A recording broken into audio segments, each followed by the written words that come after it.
This one story, I was like, you know what? I want to share this on the podcast, share this to the audience, get your perspective, get my perspective. It's not unsolicited because y'all are watching, but y'all know what it is. Finished serving on a jury for an assault case recently. Walking into deliberations, I assumed it would be a 10 or 11 guilty versus maybe a 1 or 2 holdouts for not guilty. Ended up being almost completely the opposite.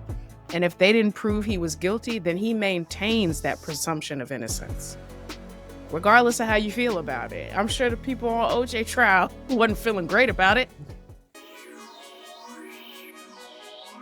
This is an Unsolicited Perspectives YouTube exclusive. Jay, you had jury duty not too long ago. Yes, I did. And I've never had jury duty, probably because I move around so much and they can't find me. but I'm putting it out there now, and I guess they're going to find me now. But they're anyway, going to find you, yeah. There is a whole subreddit about jury duty. Oh, boy. And, you know, I was on my favorite site, yes, Reddit. And I found this subreddit, and I went down this wormhole, and I was like, this is pretty dope. This one story, I was like, you know what? I want to share this on the podcast, share this to the audience, get your perspective, get my perspective. It's not unsolicited because y'all are watching, but y'all know what it is. Okay. Right. So the title of this Reddit is Finish Jury Duty, and the outcome is eating me up inside. Ooh. Right. So here's what they wrote. Finished serving on a jury for an assault case recently. Walking into deliberations, I assumed it would be a 10 or 11 guilty versus maybe a 1 or 2 holdouts for not guilty. Ended up being almost completely the opposite. I was one of the holdouts for finding the defendant guilty, and very long story short, we ended up eventually unanimously voting not guilty by the end. Not because we really believe the defendant is innocent, but because the few of us who were holdouts were eventually brought around to realize that the cops and the state's prosecution were grossly incompetent in proving guilt beyond a reasonable doubt. There were some very obvious steps the cops and detectives involved could have taken to close the gaps, but either completely failed in collecting evidence and asking obvious questions to witnesses, or they did and the prosecution chose not to present it and present it for some reason. This left enough blank space for too many questions and uncertainty. Ultimately, I think the state's version of events is far more likely than the defense, and had this been a civil case, we probably would have found against the defense, at least in part. Several others of the jury agree, including several who started out saying not guilty, but the totality of the evidence they presented and or chose not to present made it impossible to say beyond a reasonable doubt. So it feels like we made the right choice according to the law, but the wrong choice morally. And I can't stop thinking about whether we made a mistake. Yeah. So this is very similar to my case. It wasn't an assault case. It was a DUI case. And they did not prove guilt beyond a reasonable doubt. The prosecution, and then of course, me as an investigator, I'm sitting on this jury thinking of a million questions that the state could have asked that they just didn't. It was clearly a very new attorney for the state. She had her little list of questions and she did not deviate from her list of questions. And of course I can't get up and be like, ask this, so they didn't prove their case. And so we did find him not guilty because they did not prove their case. And even the judge came in and talked to us afterwards, and he said, you made the right choice. They didn't prove their case. And so I get feeling like, okay, this feels wrong. But the fact of the matter is, there were several people from law enforcement to the state's attorneys who had a job to do and they didn't do it. And so you also had a job to do, and that was to find him either not guilty or guilty beyond a reasonable doubt. And you did the right thing. I don't think you should I can understand you feeling like it might have been the wrong choice morally, that maybe this person was guilty, but also maybe they weren't. And if they didn't prove the case, they didn't prove the case. That It is what it is. If they didn't prove the case, they didn't prove the case. You did your job correctly. All of you did your jobs correctly. If there wasn't enough evidence, if they didn't prove the case, if everybody involved, if all of those people involved couldn't get it together and the defense was able to poke holes, then it is what it is. And you did not make a mistake. You shouldn't feel, you shouldn't feel like you made a mistake or you didn't do your job correctly. The state and law enforcement is who let the victims down in this situation. It's not on you. Yeah.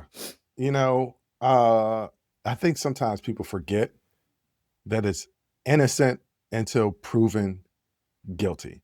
Right. The burden is always on the prosecution. Yeah, it's on the to state. prove, right. The state, federal, what have you, on the Mhm. prosecution to prove beyond a reasonable doubt.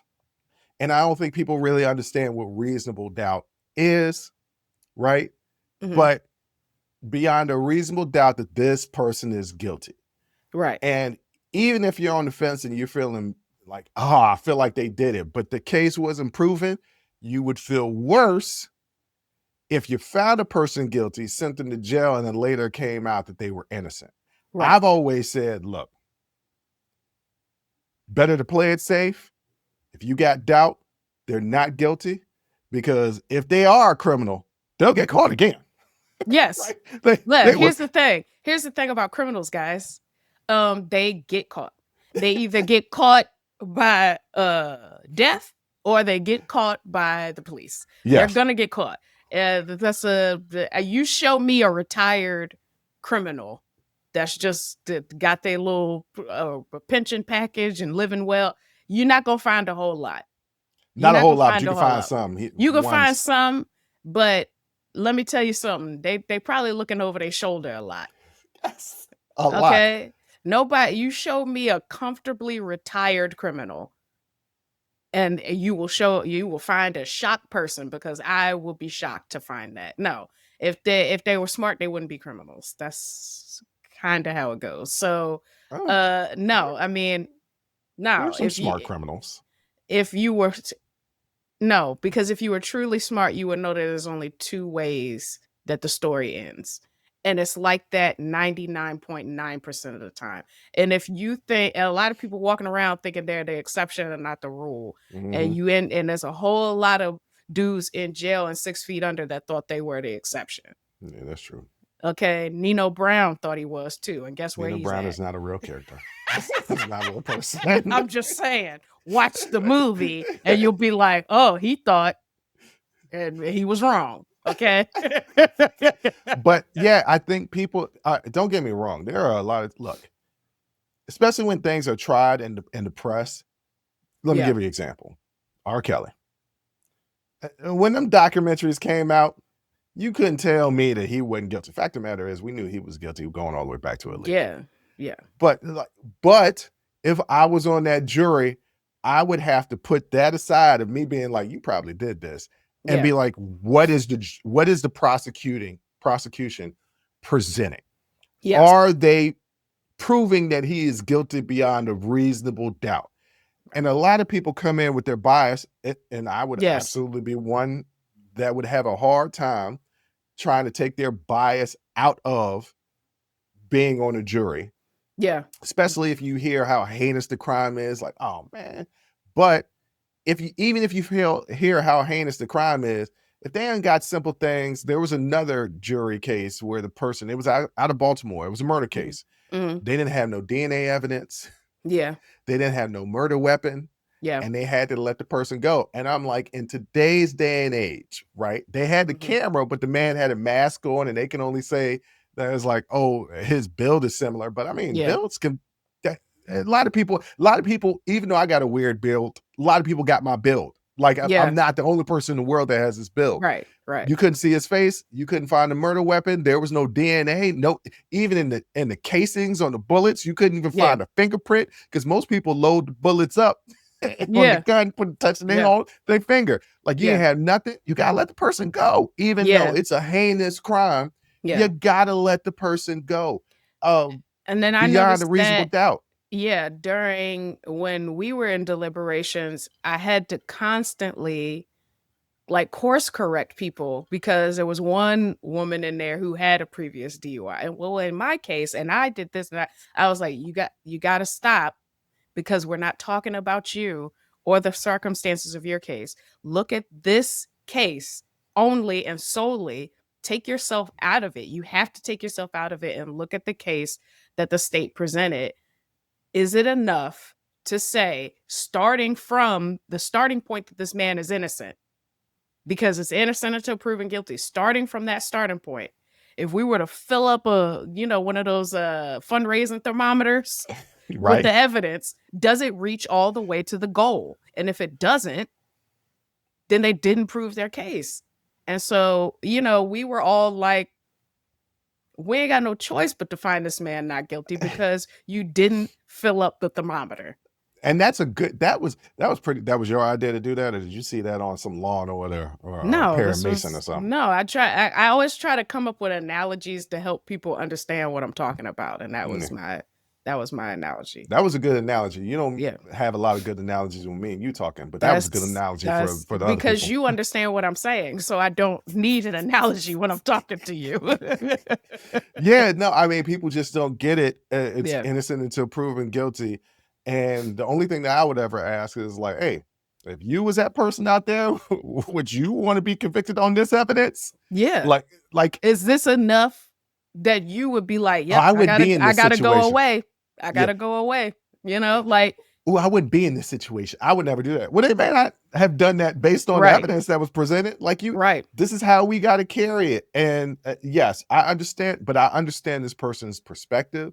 Yes. We're thinking like, they probably did this. And especially they said it was an assault case. It could have been a marriage assault where it could have been anything. Yeah. It could have been children.